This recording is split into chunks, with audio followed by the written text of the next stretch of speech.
They believed humans were fiction, until the Armada sailed into their territory. The Grand Archive of Prime was the largest collection of knowledge in the known galaxy. It sat at the heart of the capital city, a massive building made of white stone and blue crystal that had stood for over 40 million years. Inside its walls were the histories, sciences, and stories of 17 different spacefaring civilizations. Some of those civilizations had died out long ago. Others had merged with the Empire. But their knowledge remained, stored in crystal data cores that would last forever. Among all the records in the Grand Archive, one collection stood out as the most popular. It was not a scientific database or a historical record. It was a collection of fiction, stories about a species called humans. These stories were very old. The earliest ones dated back over 12,000 years, written by authors whose names had been forgotten.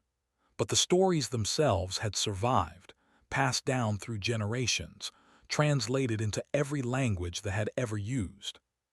The human stories described beings that seemed impossible. According to the tales, humans were soft creatures with no claws, no armor, no venom, and no natural weapons of any kind. They could not see in the dark. They could not hear very well. They could not smell danger approaching. By all measures, they should have been prey animals, food for the real predators of their world. But they were not prey. They were the most successful species their planet had ever produced. The stories said that humans had conquered their entire world not through strength or speed, but through thinking and working together. They built tools when they had no claws. They made weapons when they had no fangs. They created shelters when they had no shells. And they formed groups, tribes, nations, and eventually a global civilization that spread across their planet and then reached out to the stars. What made the human stories so fascinating was the contradiction at their core. Humans were weak, yet they never stopped fighting. They lived short lives, rarely more than 100 years, yet they built things meant to last forever. They could be incredibly cruel to each other, killing millions of their own kind over ideas and beliefs. Yet they could also be incredibly kind, sacrificing everything to help strangers they had never met. The scholars who studied these stories believed they were brilliant works of imagination. The ancient authors had created humans as a philosophical tool, a way to explore questions about the nature of life and civilization. What would it mean to be a species with no natural advantages? What would it mean to live a short life but dream of eternity? What would it mean to contain both darkness and light in equal measure? No real species could possibly be like that, the scholars agreed. Humans were metaphor, symbol, and myth. They were the universe's way of asking questions about itself. High Curator was the greatest expert on human mythology in all of space. She had spent 300 years of her life studying the stories, analyzing them, writing about them, and teaching others. Her office in the Grand Archive was filled with human artifacts, items described in the stories that craftsmen had created based on the descriptions. There was a model of a human sailing ship, a replica of something called a guitar, and paintings of human faces with their strange, expressive features. Was old even by standards. Her species could live for 1,000 years, and she had already passed her 700th birthday. Her body was covered in the silver scales that came with age, and her 6 eyes had grown cloudy around the edges. But her mind was still sharp, and her passion for human studies had never faded. On the morning that would change her life forever, was giving a lecture to a group of young archivists. They sat in a semicircle around her, their attention fixed on her words as she explained the symbolic meaning of human warfare. The stories, humans fight each other constantly, she said, her voice carrying the authority of centuries of study. They fight over land, resources, beliefs, and sometimes over nothing at all. This seems barbaric to us, but the ancient authors used it to make a point. The humans represent the universe's tendency toward entropy, toward chaos and destruction. But they also represent the force that pushes back against entropy. They destroy, but they also create. They tear down, but they also build. This duality is what makes them such effective literary devices. One of the young archivists raised a limb. High Curator, do you think the authors based humans on a real species, perhaps something they encountered long ago? Smiled, a gesture she had learned from studying human expressions. That is a common theory, but I do not believe it. The human characteristics are too perfectly balanced, too clearly designed to serve a narrative purpose. Real species are messy, inconsistent. Humans are too perfect in their imperfection. They were created by skilled storytellers, not by nature. She was about to continue when her communication implant suddenly screamed an emergency alert directly into her brain. The signal was so intense that she gasped and stumbled, catching herself on the edge of her podium. "High Curator," one of the students asked, rising in concern. "I am fine," said, though she was not fine at all. The alert was military priority, the highest level. Something had happened, something serious enough to interrupt even an academic lecture. "Please excuse me. Continue studying the third chapter of my treatise until I return." She hurried out of the lecture hall and made her way to her private office, her heart's pounding with a rhythm she had not felt in decades. When she reached her desk, she placed her primary limb on the communication crystal and opened a connection to the military network. What she saw made all six of her hearts stop, beating for 3 full seconds. The detection grid at the edge of space had spotted a fleet. Not a small group of ships, but a massive armada, over 800 vessels moving in perfect formation. They had appeared out of nowhere, dropping out of some form of faster-than-light travel that sensors could not explain. The ships were unlike anything in the archive's records. They were angular, aggressive-looking, covered in weapon emplacements and armor plating. The largest ones were bigger than any vessel ever constructed. The smallest ones moved with a speed and agility that seemed impossible for objects of their size. But none of that was what makes blood run cold. She recognized the ships, not from military records or scientific databases, but from fiction, from the human stories she had spent 3 centuries studying. The designs, the proportions, the way they moved through space, all of it matched the descriptions in the ancient tales. These were human ships, human weapons, human technology. Impossible, she thought. This cannot be real. I have dedicated my life to proving that humans are fiction. Yet the evidence was undeniable. The detection data was clear, by multiple independent sensors. Something was out there at the edge of space. Something that looked exactly like the mythological human fleet from stories written 12,000 years ago. Sat down heavily in her chair, her mind racing. Either the ancient authors had somehow known about a real species and written stories about them, or someone out there had read those stories and designed ships to match them. Neither explanation made sense. Neither explanation was possible. But something was coming, and had a terrible feeling that everything she believed about the universe was about to change. The Council of 12 met within hours of the detection. They gathered in the Chamber of Unity, a vast hall at the heart of the government complex. 12 seats arranged in a circle, each one occupied by a leader chosen from a different aspect of society. There was the first counselor, who led the civilian government. There was the military commander, who controlled the armed forces. There was the science director, the trade master, the cultural arbiter, and 7 others, each with their own area of responsibility. Was not a member of the council, but she had been summoned to attend. She stood in the center of the circle, surrounded by the most powerful individuals in civilization, and she felt very small. "Tell us what you know," first counselor said. He was the oldest member of the council, nearly 900 years old, and his voice carried the weight of centuries. Took a breath to steady herself. "The fleet at our border matches descriptions from the human fiction archives. The ship designs, the formation patterns, even the electromagnetic signatures, all correspond to what the ancient authors described. I have spent 300 years studying those stories. I know them better than anyone alive, and I am telling you that what we have detected is a human fleet." "Humans are not real," said military commander. He was younger than most council members, only 400 years old, and his scales were still the dark blue of middle age. His body was large and heavily muscled, built for combat in a way that most modern were not. They are characters in stories, fiction. You have said so yourself in your writings. I know what I have said. I am telling you that I was wrong.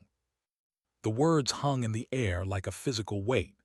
The greatest human scholar in history, admitting that her life's work had been based on a false premise.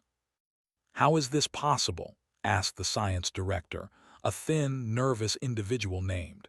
If humans are real, why have we never detected them before? We have been exploring space for millions of years. The galaxy is vast, said. It is possible that humans developed relatively recently and have only now expanded into our region of space. Or it is possible that our ancestors encountered them long ago and wrote stories based on that encounter. The fiction archives are very old. We do not know where all the stories came from. There is another possibility, said. This could be an attack. An unknown species read our archives, learned about the human mythology, and designed ships to match. They want us to be afraid. They want us to think we are facing the monsters from our stories. That makes no sense, replied. If you wanted to attack someone, why would you announce yourself? Why would you give your enemy time to prepare? And how would they access our archives? The Grand Archive is not connected to any external networks.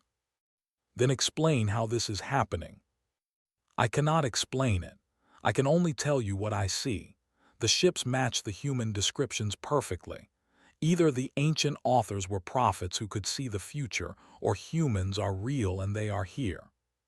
First Counselor raised a limb for silence. The chamber fell quiet immediately. High Curator, set aside the question of how. Tell us what the stories say about human behavior. If these beings are truly humans, what can we expect from them? Closed her eyes, drawing on 3 centuries of study. The stories are contradictory, First Counselor. Humans are described as extremely dangerous. They conquered their planet through violence, wiping out any species that competed with them for resources. They have fought countless wars against each other, killing millions, sometimes billions of their own kind. They develop weapons of terrible power, and they are not afraid to use them. Leaned forward, his claws extending. Then we should strike first, destroy them while they are still at the edge of our space. Let me finish, said. The stories also describe humans as loyal to a fault. When they form bonds with other species, those bonds are unbreakable. They will die to protect those they have claimed as friends. They are capable of tremendous compassion, generosity, and sacrifice. The same species that invented weapons of mass destruction also invented medicine, art, and philosophy. So they are good and evil at the same time. They are neither or both. The stories suggest that humans do not think in terms of good and evil. They think in terms of us and them. Those they consider us receive everything they have to give: protection, loyalty, love. Those they consider them receive nothing but competition and conflict. The key question is not whether humans are good or evil. The key question is which category we will fall into. The council was silent for a long moment. Finally, the cultural arbiter spoke. Her name was, and she was known for her wisdom in matters of psychology and society. High Curator, if we assume the humans are real, what would you recommend? How should we approach them?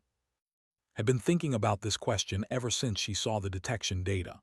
The stories suggest that humans respond well to honesty and strength. They despise weakness and deception. If we try to trick them, they will consider us enemies forever. If we show them fear, they will see us as prey. But if we approach them with confidence and openness, if we treat them as equals rather than threats, they may accept us as potential friends. And if they do not, then we will need every weapon we have, and probably many more we have not yet invented. Because if the stories are accurate, humans do not lose wars. They do not surrender. They do not give up. They fight until they win or until they are completely destroyed, and even then they find ways to fight back from beyond death itself. The council exchanged glances. The weight of the decision they faced was enormous. Their entire civilization might hang in the balance. "Very well," First Counselor said at last. "High Curator, you know the human stories better than anyone. You will lead our response. Prepare a message for the human fleet. Make contact. Find out what they want and who they really are." Felt the responsibility settle onto her shoulders like a physical burden. The fate of her people might depend on what she said next. She thought of all the human stories she had read, all the tales of first contact, of species meeting across the void of space. In those stories, the outcome depended on the first words spoken, the first impressions formed. "I will need full access to the military network," she said, "and I will need the Council's trust. This may require me to make decisions quickly, without time for consultation." "You have both said. May the ancestors guide your words." Bowed her head. Then she turned and walked out of the Chamber of Unity, her mind already composing the message that would introduce her civilization to the monsters from their mythology. 800 ships hung in the darkness of space at the edge of territory. Admiral Cole stood on the bridge of the carrier Endurance, watching the tactical display as her officers gathered data about the space ahead of them. Was 57 years old, which made her middle-aged by human standards. Her hair had gone gray years ago, and lines of experience marked her face around her eyes and mouth. She had served in the United Earth Navy for 32 years, rising through the ranks from ensign to admiral through a combination of skill, dedication, and a willingness to make hard decisions when they were needed. She had commanded ships in 3 conflicts, peacekeeping actions mostly, putting down rebellions and protecting trade routes. She had lost friends and colleagues to the dangers of space travel. She had made choices that haunted her dreams and choices she was proud of. She was a veteran in every sense of the word. But nothing in her experience had prepared her for this. "Report," she said, her voice calm despite the uncertainty churning in her stomach. Commander Daniel Price, her executive officer, stepped forward. He was a tall man with dark skin and careful eyes, 15 years younger than but already showing the steady competence that would make him an admiral himself someday. "All ships have completed translation successfully," he said. "No casualties, no technical problems. The fleet is holding formation at the designated coordinates. Passive sensors are picking up electromagnetic signatures from deeper in the system, probably artificial in origin. We have confirmed the presence of at least one inhabited planet and multiple orbital structures." "Any response to our arrival?" "Not yet, Admiral, but they have definitely noticed us. We are detecting increased activity from their detection grid, and there has been a significant uptick in communications traffic within the system. They are talking about us, even if they are not talking to us." Nodded. That was expected. No civilization would ignore the sudden appearance of 800 unknown warships at their border. The question was how they would respond. "Launch reconnaissance drones," she ordered.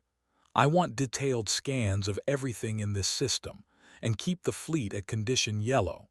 We did not come here looking for a fight, but I will not be caught unprepared." "Aye, Admiral." The Endurance hummed as drone bays opened, and small reconnaissance craft shot out into the void. They raced ahead of the fleet, sensors active, gathering information about the unknown territory ahead. Settled into her command chair and allowed herself a moment of reflection. 18 months ago, she had been commanding a patrol squadron in the outer colonies when orders arrived from Earth. Probes had detected signs of intelligent life in a distant sector of the galaxy, the first confirmed evidence of alien civilization ever discovered. The United Nations had authorized an expedition to make first contact and had been chosen to lead it. It was the greatest honor and the heaviest responsibility she had ever received. Humanity's first meeting with another spacefaring species would shape relations between them for centuries, maybe forever. Everything depended on getting it right. "Admiral," said Lieutenant Maria Santos from the communications station. She was young, barely 30, with quick hands and a gift for languages that had made her invaluable to the expedition. "I am picking up transmissions from inside the system. Definitely artificial, definitely organized communication. I am running them through the translation algorithms now." "How long until you have something useful?" "Unknown, ma'am. The language structure is completely foreign to anything in our databases. It could take hours, could take days, but I will work as fast as I can." "Do that, and flag anything that looks like a response to our presence. I want to know the moment they decide to talk to us." Admiral." Turned her attention back to the tactical display. The system ahead was bustling with activity. Ships moved between planets and stations, energy signatures flickered from industrial facilities, and communication beams crisscrossed the void like a web of light. This was a thriving civilization, one that had been in space for a very long time. And they had never met humans before. Thought about what that meant. Earth's expansion into the galaxy had been rapid, driven by human curiosity and the eternal desire to explore new frontiers. In 200 years, they had colonized dozens of worlds and established a civilization spanning dozens of light years. But in all that time, they had never found evidence of other intelligent life. Until now. The aliens out there had their own history, their own culture, their own way of looking at the universe. They had developed technology and built spaceships and created a civilization that stretched across multiple star systems. They had done all of this without any knowledge that humans existed. What would they think when they learned the truth? Would they see humans as potential friends or dangerous rivals? Would they want to trade and talk, or would they reach for their weapons? Did not know. No one on Earth knew. Everything they understood about first contact came from fiction and theoretical models. Now they were about to find out how accurate those models were. "Admiral," Lieutenant Santos said suddenly, her voice tight with excitement. "I have something. The aliens, they call themselves, and this is going to sound strange, but they seem to already know about us." Frowned. "What do you mean they know about us?" "I am still working on the full translation, but the intercepted communications contain repeated references to humans. Not just the word, but detailed descriptions of human characteristics, human technology, human behavior. They are comparing our ships to something in their records." "That is impossible. We have never been here before. No human has ever been to this part of the galaxy." "I know, ma'am, but the evidence is clear. They have information about humans, detailed information, and they have had it for a long time.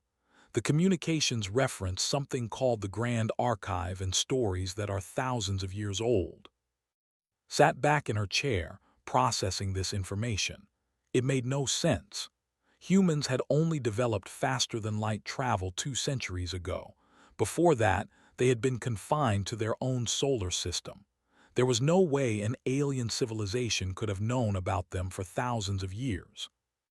Unless something had happened that humans did not remember.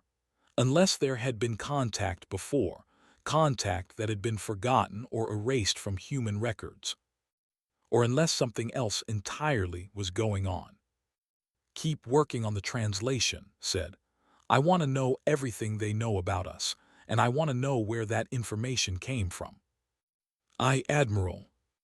Turned to Commander Price. "Double the watch on all defensive systems.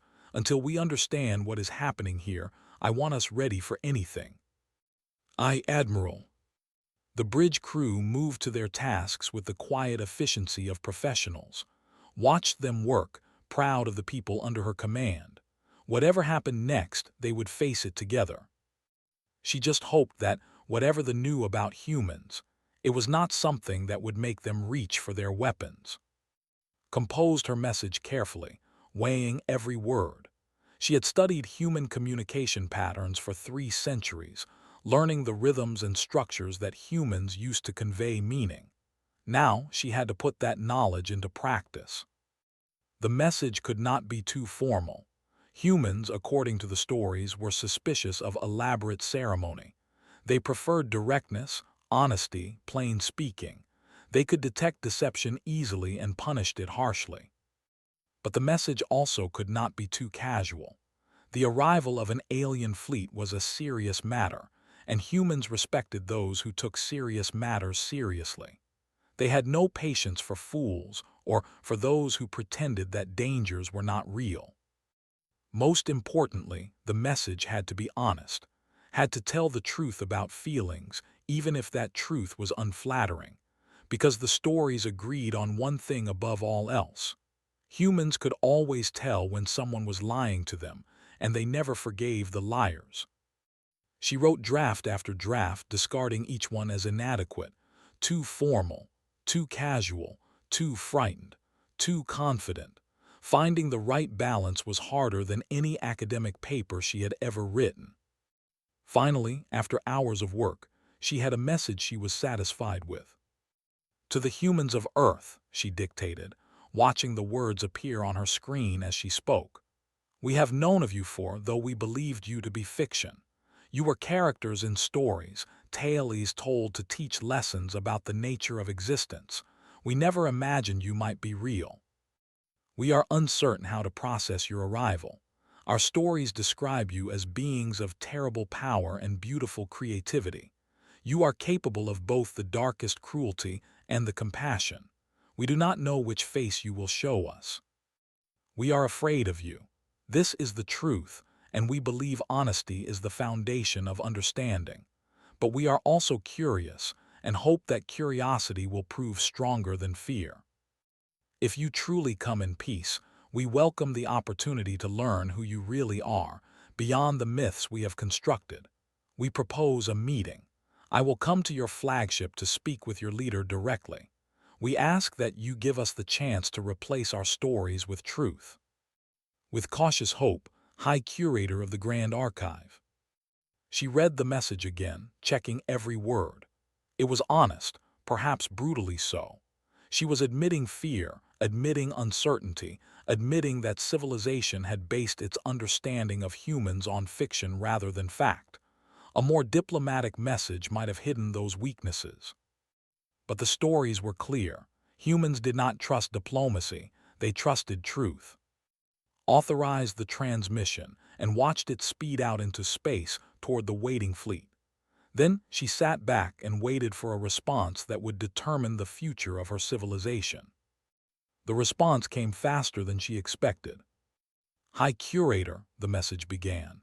"Thank you for your honesty and your courage. I am Admiral Cole, commander of the United Earth Navy expedition to your space. I will admit that your message surprised us.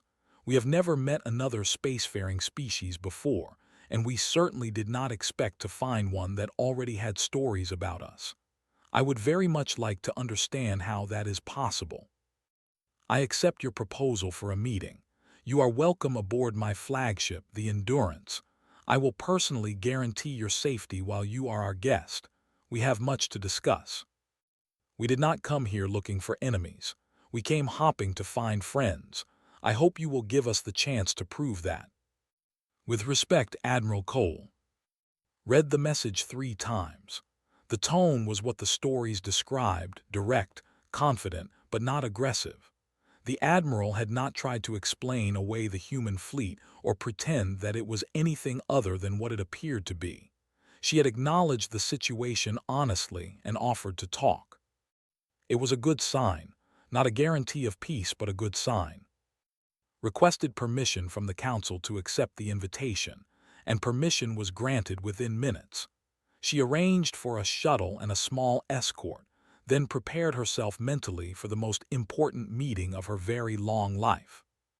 As her shuttle launched from the station and headed toward the human fleet, watched the alien ships grow larger in her. They were even more impressive up close than they had appeared on sensors. Massive carriers bristling with weapons, sleek cruisers built for speed and power, small fighters that darted around the larger vessels like protective swarms. This was a civilization that had learned hard lessons about survival. They had not built this fleet for show. They had built it because they expected to need it. The stories are right, thought. Humans do not believe in safety, they believe in strength. Her shuttle was guided into a landing bay in the largest carrier. The bay was enormous, easily large enough to hold a dozen warships. The walls were lined with more fighters and shuttles, all of them sleek and dangerous looking. Human crew members moved around the bay, attending to their duties, and they all stopped to watch as the alien shuttle descended. When the shuttle landed and the doors opened, had her first look at real living humans. They were exactly as the stories described, bipedal, soft-skinned, with no obvious natural weapons. They came in different shades of brown and pink, with hair on their heads in various colors. Their faces were the most striking thing about them, mobile and expressive in a way that faces could never match. Could see emotions flickering across those faces, curiosity, caution, wonder. A group of humans approached the shuttle. At their head was a female with short gray hair and lines around her eyes. She wore a uniform of deep blue, decorated with symbols that probably indicated rank and service. She moved with the confident ease of someone accustomed to command. "High Curator," the woman said, her voice firm but welcoming. "I am Admiral Cole. Welcome aboard the Endurance. We are honored by your visit." Stepped out of her shuttle on legs that felt unsteady. The gravity was slightly different here, and the air smelled strange, full of unfamiliar chemicals and organic compounds. But she forced herself to stand tall, to meet the human admiral's gaze without flinching. "Admiral Cole," she said, "thank you for receiving me. I must confess that I am struggling to reconcile your presence with everything I believed I knew about the universe." The admiral smiled, a gesture recognized from countless stories. It was supposed to indicate friendship, or at least the absence of immediate hostility. "I imagine so. We are having similar difficulties. It is not every day you meet a species that already has stories about you." "May I ask how much you know about our stories?" "Only what our translation systems have been able to decode so far. We understand that you thought we were fictional, myths, created to teach lessons." Nodded, a gesture she had practiced after learning it was meaningful to humans. The human tales are among our most popular fiction. Authors have used them for thousands of years to explore concepts like sacrifice, contradiction, and the nature of civilization. We never imagined they might be based on real beings. "And now that you know we are real." Hesitated. This was the moment she had been preparing for. She had to tell the truth, even if the truth was uncomfortable. "Now I must reconcile the humans of story with the humans standing before me. The tales speak of your capacity for violence, your history of conflict, but they also speak of your loyalty, your creativity, and your ability to form bonds with other species. I do not know which aspect is more true." Admiral Cole was quiet for a moment. When she spoke, her voice was thoughtful, almost gentle.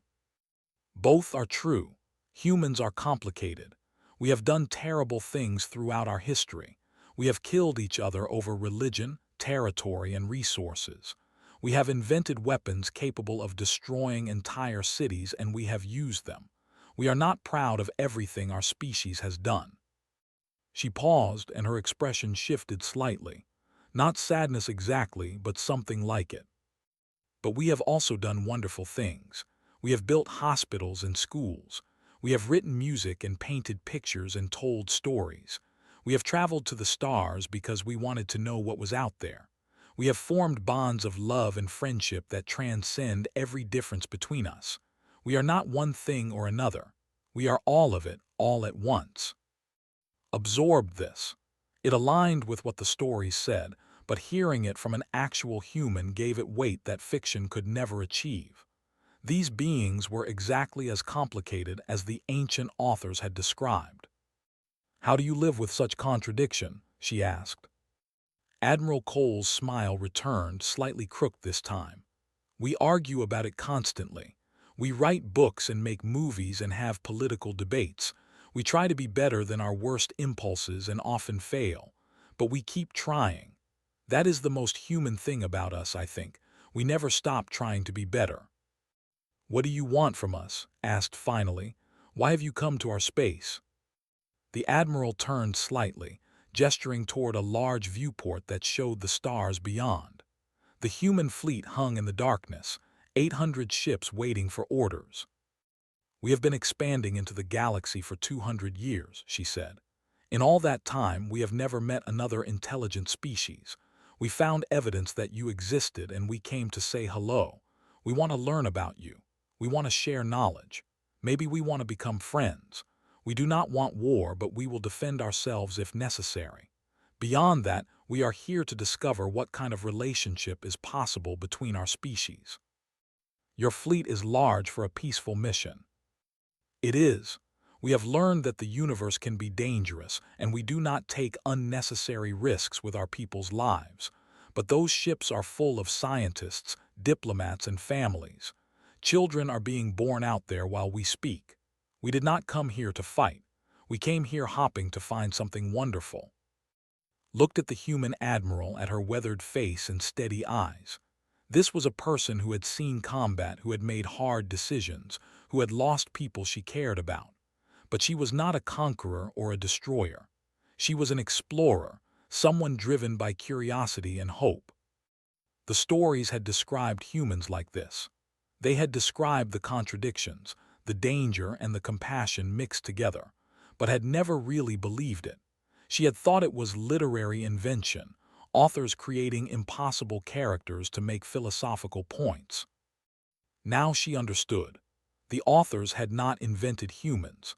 They had somehow known them, somehow captured their essence in words written thousands of years ago, and they had tried to prepare future generations for this moment. I believe you, said. I do not know if my people will believe you, but I do. And I think perhaps the ancient authors were wiser than we knew. They did not invent humans. They somehow understood you before you arrived, and they tried to prepare us. Prepare you for what? For the moment when fiction became reality. For the day when the monsters of our mythology turned out to be people. Complicated, contradictory people who arrived with open hands despite their capacity for destruction. Admiral Cole extended her hand, a gesture recognized from countless stories. It was a human greeting, an offer of friendship, a sign of trust. To take a human's hand was to make yourself vulnerable to their strength, but it was also to accept their protection, their loyalty, their bond. Reached out and took the offered hand. The human's grip was warm and firm, exactly as the stories described, strength without aggression, contact without threat. Then let us write a new story together, Admiral Cole said. One that is not about fear or violence, but about two species learning to understand each other. Yes, said, let us begin.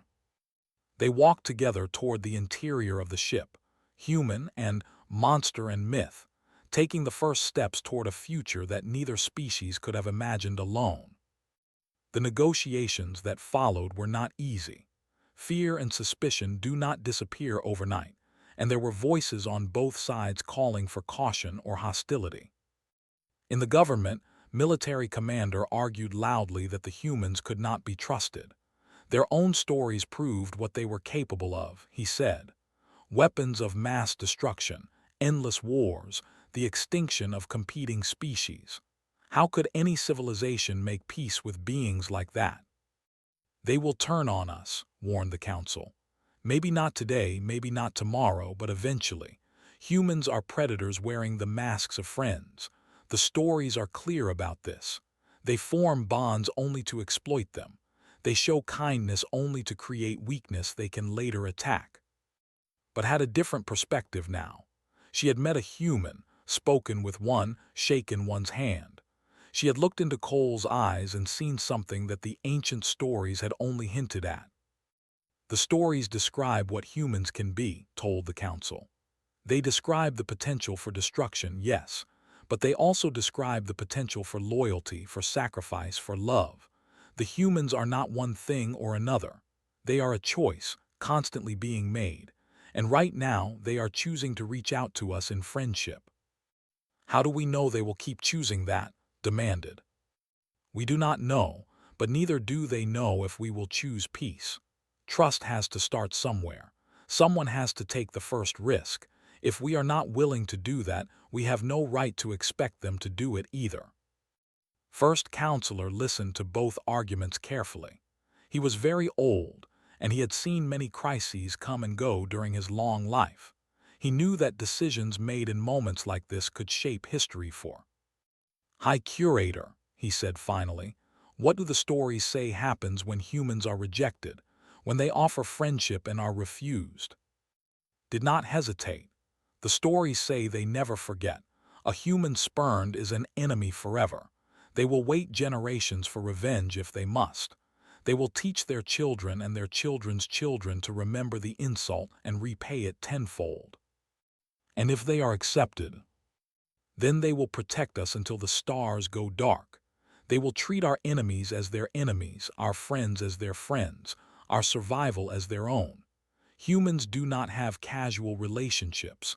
Everything with them is absolute, total, forever. Nodded slowly. Then it seems we have only one real choice.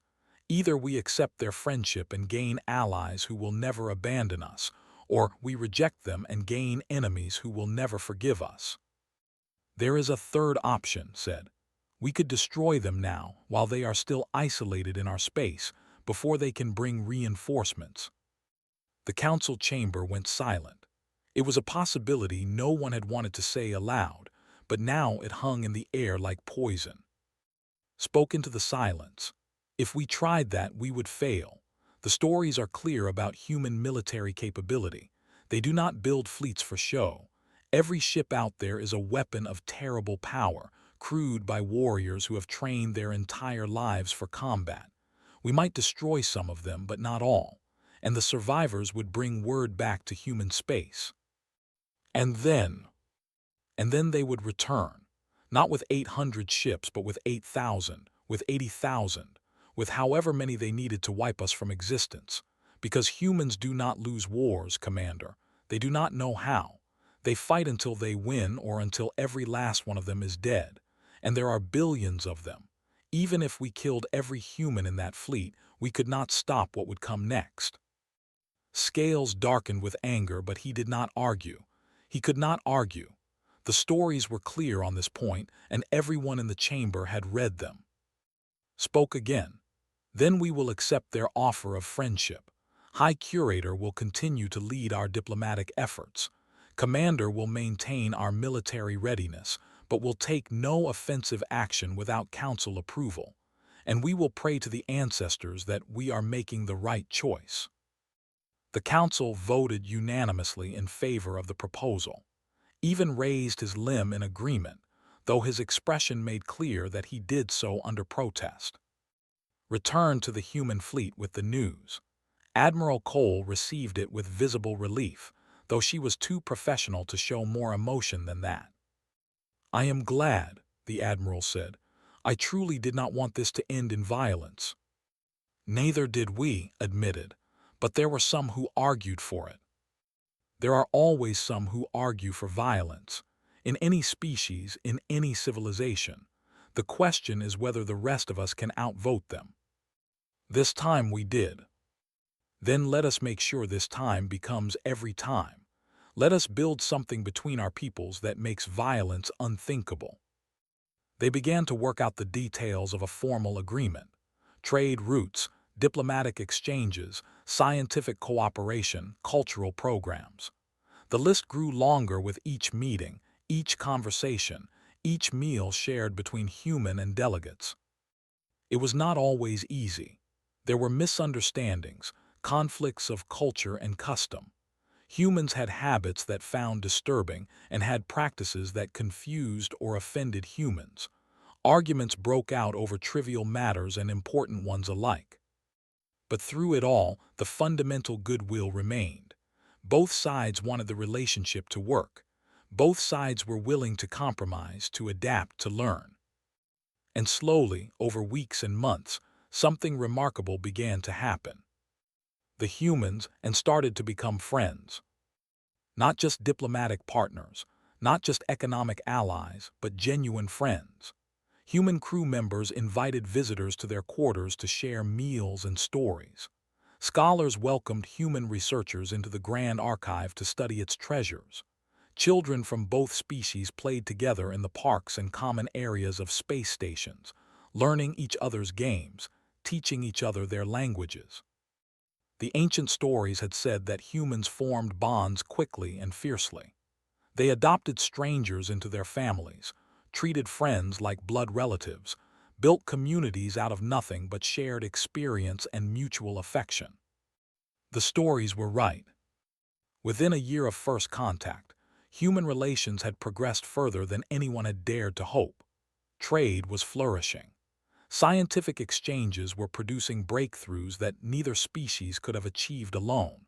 And on dozens of worlds and stations throughout both territories, humans were living and working side by side, no longer strangers but neighbors. Observed all of this with wonder and pride. She had spent 3 centuries studying humans as fictional characters. Now she was watching them become part of her civilization's reality, transforming it in ways she could never have predicted. The ancient authors had understood something profound when they wrote their human stories. They had seen a truth about the universe that most people never grasped. Life was not about avoiding contradiction. It was about embracing it. Light and darkness, creation and destruction, love and hate, all of these existed together, inseparable, part of the same great pattern. Humans embodied that truth more completely than any species had ever encountered. They were everything the stories said and more. They were dangerous and kind, violent and gentle, selfish and generous. They were a mess of contradictions wrapped in soft skin and walking around on 2 legs. And they were friends now. Real friends, not just diplomatic partners. Friends who would stand by the people through whatever challenges the universe might throw at them. Thought about the message she had sent to the human fleet on that first day. She had admitted fear, admitted uncertainty, admitted that her civilization had based its understanding of humans on fiction. It had been the right choice. The humans had respected her honesty and returned it with honesty of their own. They had built trust from the foundation of truth, exactly as the ancient stories had suggested they would. The fiction had become reality, and the reality was better than anyone had dared to hope. Admiral Cole stood on the observation deck of the Endurance, watching the stars turn slowly beyond the viewport. 6 months had passed since first contact, and she was preparing to return to Earth with news of humanity's greatest discovery. They had done it. They had met another intelligent species and made friends instead of enemies. It seemed like such a small thing when she put it that way, but she knew it was not small at all. It was the most important thing humans had ever done. She heard footsteps behind her and turned to find High Curator approaching. The scholar had become a regular visitor to the Endurance over the past months and had come to consider her a friend. "You are leaving soon," said. It was not a question. "Tomorrow. The council wants my report in person, and I have been away from home for too long." "Will you come back?" Smiled. "I am an admiral in the United Earth Navy. They will send me wherever they think I am needed. But yes, I hope to come back. There is still so much to learn here, so much to discover." Moved to stand beside her at the viewport. For a long moment, they watched the stars together in silence. "I have been thinking about the stories," said finally. "The human stories in our archive. I have spent my entire life studying them and I thought I understood them. But now I realize I understood nothing." "What do you mean?" "The stories describe humans as contradictions. Violent and compassionate, cruel and kind. I always thought this was literary invention, authors creating impossible characters to explore philosophical ideas. I did not believe any real species could contain so many opposites. And now I have met real humans. I have talked with them, worked with them, eaten meals with them. And I understand that the stories were not exaggerating at all. You really are everything they described. You contain the full spectrum of what life can be. Considered this, is that good or bad? I do not know. I think it is simply true, and perhaps truth is its own category beyond good and bad. Nodded slowly. She had never thought about humanity that way, but she supposed the alien was right. Humans were not simple creatures. They never had been. Their history was a record of atrocity and achievement, of darkness and light, of everything that intelligent life could be and do. And now they were part of something larger.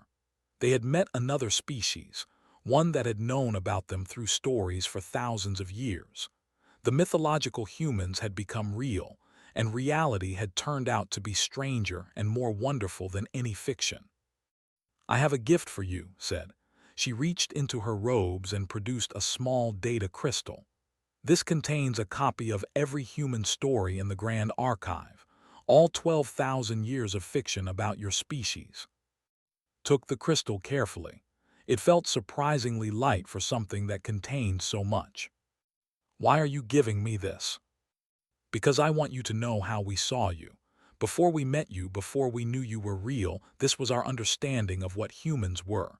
Read the stories. See yourselves through our eyes, and then tell us if we got anything right. Turned the crystal over in her hands. Thousands of years of alien fiction about humans. Stories written by species that had never met a human, based on information from unknown sources. It was perhaps the strangest gift anyone had ever given her, but also perhaps the most valuable. Thank you, she said. I will read them, and I will share them with humanity.